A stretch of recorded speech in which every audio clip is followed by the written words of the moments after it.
కానీ ఒకటి మాత్రం పక్కా, ఇవాళ ముఖ్యంగా పెళ్లి చేసుకోబోయే అమ్మాయిలకి, నాకు కూడా 17 ఏళ్ల కూతురుంది కాబట్టి పెళ్లి చేసుకోబోయే అమ్మాయిలకి, పెళ్లి కావాల్సిన అమ్మాయిలకి, యువతకి, యువతులకి ముఖ్యంగా నేను చెప్పేది ఒకటే, మీ కాళ్ళ మీద మీరు నిలదొక్కుకోండి.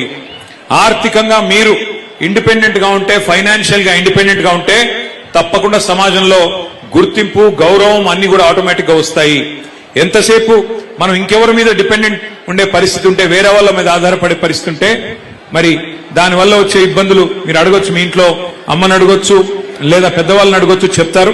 కానీ ఆర్థికంగా తమ కాళ్ళ మీద తాము నిలబడ్డ తర్వాతనే, ఒక ఉద్యోగం సంపాదించిన తర్వాత గాని, ఒక పరిశ్రమ పెట్టినాక గాని, లేదా మీ అంతట మీరుగా మీ కుటుంబానికి చేదోడు వాదోడుగా నిలిచే పరిస్థితి వచ్చేదాకా తొందరపడి పెళ్లిళ్ళు చేసుకోవద్దనేది నా మాట. ఎందుకంటే నా సూచన కూడా, ఎందుకంటే వాస్తవానికి ఎన్ని చెప్పినా తొందరపడి పెళ్లిళ్ళు చేస్తూ ఉంటారు మన దేశంలో. కానీ అమ్మాయి తన కాళ్ళ మీద తాను నిలబడితే, ఒక ఉద్యోగం సంపాదించడం కానీ, లేకపోతే ఇంకో రకంగా కానీ ఫైనాన్షియల్ ఇండిపెండెన్స్ వస్తే ఆ గౌరవం వేరు, ఆ స్వాతంత్ర్యం వేరు.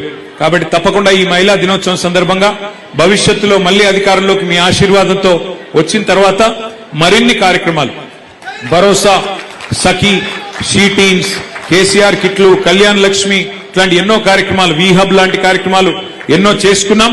దీనికి రెట్టింపు తప్పకుండా భవిష్యత్తులో కూడా చేసుకుందాం.